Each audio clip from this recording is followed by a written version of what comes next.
They ask this? Run. Carl Jung warned us. Have you ever felt it? That moment when someone asks for something so small, so innocent, and yet your soul screams that something is wrong? It starts subtly. A favor here, a promise there, a little piece of yourself slipping away. You tell yourself it's nothing. You tell yourself you're imagining things. But Carl Jung knew. This is how the betrayal begins. Jung warned us that evil often hides behind a smile. That manipulation begins not with violence, but with a question. Today, we tear apart the masks. Today, you will learn the 5 silent demands that expose hidden threats. If you recognize them in time, you can save yourself. If you don't, you will lose far more than you can imagine. Hit like if you value your freedom. Subscribe and activate the bell, because every week, we unlock another truth they don't want you to hear. This time, it could save your life. Topic 1. The hidden cost of saying yes. Every time you say yes when your heart says no, you sell a piece of your soul. It doesn't feel like that at first. At first, it feels polite, responsible, mature. You convince yourself that kindness demands it, that being a good person means accommodating others. You tell yourself that it's just a small thing, until you look back one day and realize you have become a stranger to yourself. Carl Jung warned that every unconscious agreement we make with others creates an invisible chain around us. Each unspoken concession, each quiet surrender, strengthens the prison walls we build inside our own mind. What began as compassion mutates into resentment. What began as trust festers into quiet hatred, first for others, and then, inevitably, for ourselves. The hidden cost of saying yes isn't just fatigue or stress. It's the erosion of your very identity. It's waking up one day in a life you don't recognize, surrounded by people who love the mask you wear, but know nothing about your true self. Jung called this the death of the self by kindness. A slow, polite, perfectly acceptable suicide. When someone asks you for something that feels wrong, your hesitation is sacred. That trembling in your gut is not fear, it's truth. But the world has taught you to ignore it, to override your instinct in favor of approval, appearances, and false peace. If you keep saying yes to what violates your spirit, you will eventually forget how to say no. And once you lose that sacred boundary, you become easy prey for anyone clever enough to exploit it. You become a servant, not a soul. The first request they make might seem harmless. Help me move this weekend. Cover for me at work. Lend me a little money. But Jung saw through the surface. These small asks are not about logistics. They are about establishing control. Each time you comply without conviction, you silently tell the other person that your time, your energy, your life are negotiable. And the moment you become negotiable, you stop being human to them. You become a resource, something to be mined, used, and eventually discarded. Your yes should be an offering of your highest self, not a compromise of your deepest truth. Jung believed that protecting your no is one of the most radical acts of self-preservation in a world drunk on submission. Have you felt this before? Have you ever agreed to something that made your heart sink and couldn't explain why? Share your experience in the comments. Your story might awaken someone who's still trapped in silence. Topic 2. The mask of helplessness. How they trap you. Some demands don't come dressed as power. They come clothed in weakness. The most dangerous manipulators don't storm into your life with threats. They limp in with tears in their eyes, begging you to carry the weight they refuse to lift. Carl Jung understood the dark paradox of human weakness. He warned that not all suffering is innocent, that some people weaponize their wounds to recruit saviors, to build invisible armies of caretakers who never realize they have been enslaved. The moment you pity someone more than you respect them, you open the door to your own spiritual captivity. You begin to measure your worth by how much you can sacrifice, how much you can bleed for causes that are not your own. At first, helping feels noble. It strokes the ego. You become the good friend, the loyal partner, the selfless hero. But slowly, the invisible transaction unfolds.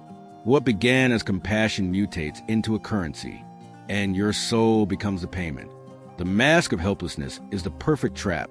It disarms your defenses. It makes you feel cruel for setting boundaries, selfish for saying no. Every refusal feels like a betrayal of your own goodness. But Jung taught that true evil often hides behind dependency. He warned that those who refuse to carry their own burdens will not hesitate to chain them to your back and call it love.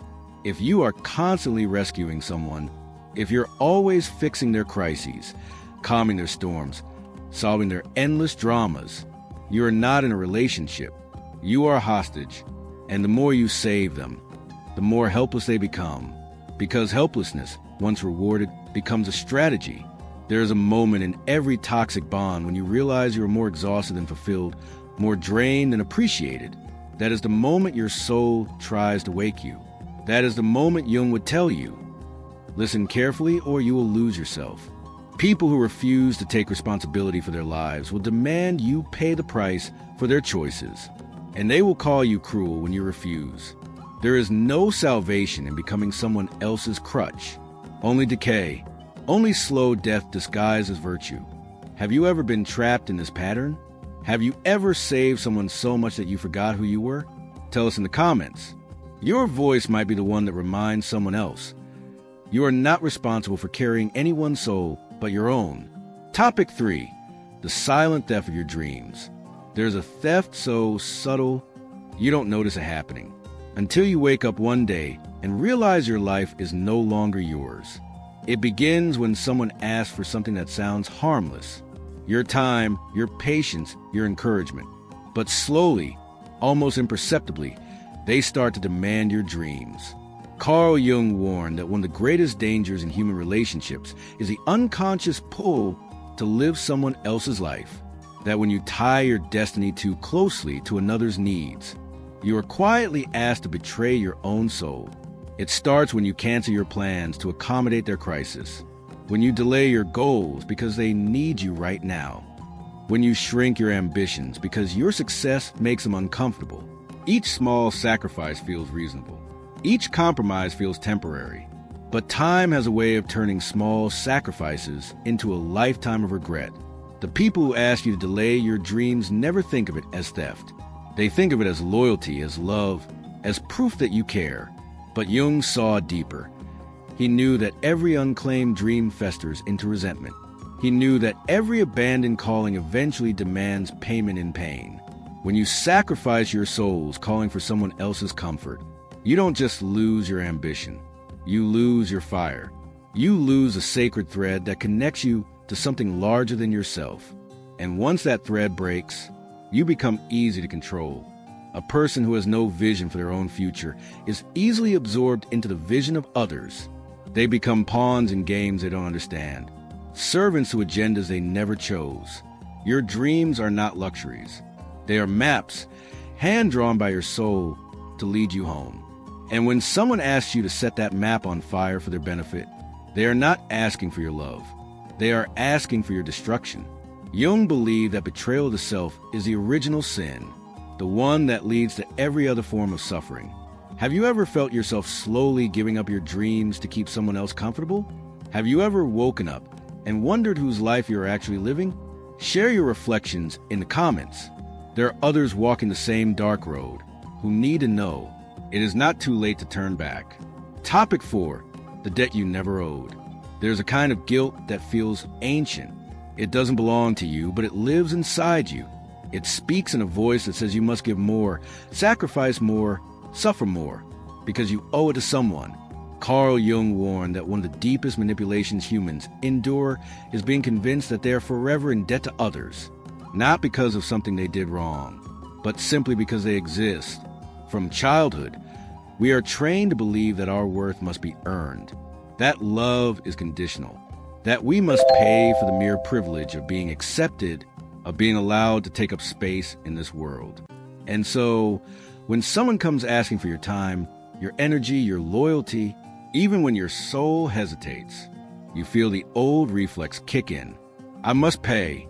I must prove. I must earn. But Jung shattered this lie. He taught that your very existence is sacred, that your being is already justified, that anyone who demands you live in a permanent state of guilt is not offering love. They are offering chains. When someone makes you feel that you owe them your future, your peace, your essence, they are not asking for a relationship. They are demanding ownership. True connection, Jung taught, is built on freedom, not on unpayable debts, not on invisible ledgers where your every action is weighed and measured. If someone constantly reminds you of everything they've done for you, if they keep score, if they hint that you are never enough, if they suggest that love is a currency you are too poor to afford, they are not loving you. They are trapping you. Gratitude and guilt are not the same thing. Gratitude is a natural overflow of love. Guilt is the weapon used to control. Every time you allow yourself to be manipulated by false debt, you dig a deeper grave for your own soul. You were not born to live in servitude to anyone's expectations. You were not created to spend your days repaying a debt you never truly owed. Ask yourself, who has made you feel like you are never enough, no matter how much you give? Who has made you believe that your life is a repayment plan with no end? Tell your story in the comments. There's a power in speaking it aloud. The power to break the invisible chains that were never yours to carry. Topic 5. When your silence becomes their weapon. There's a moment, subtle, almost invisible, when your silence is no longer a choice. It becomes an obligation. It becomes a prison. Carl Jung warned that the most insidious form of manipulation is not what people demand out loud. It's what they teach you never to say. What they shame you for even thinking. When someone asks for your silence, they are not asking for peace. They are demanding your erasure. At first, the silence seems harmless. You hold back a truth to avoid conflict. You swallow a concern to keep the harmony. You hide your real feelings because it's not the right time. But slowly, the walls close in. The things you cannot say multiply.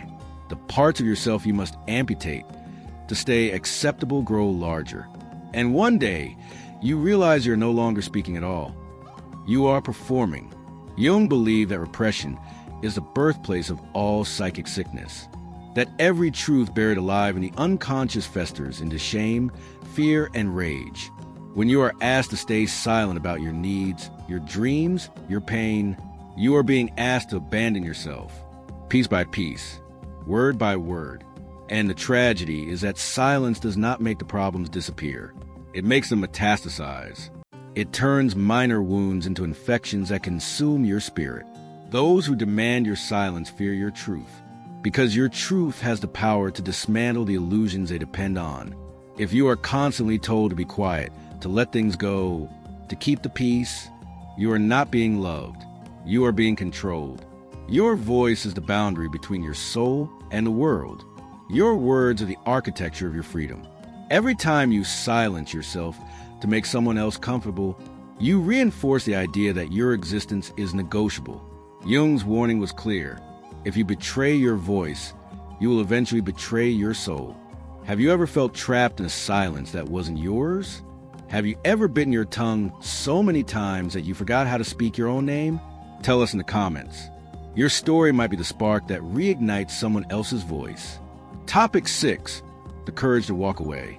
There's a moment in every soul's journey when the only way forward is to walk away, not with anger, not with revenge, but with the solemn, terrifying realization that staying would cost you everything. Carl Jung taught that true transformation often requires rupture, a breaking away from the people, the patterns, the false obligations that once defined you.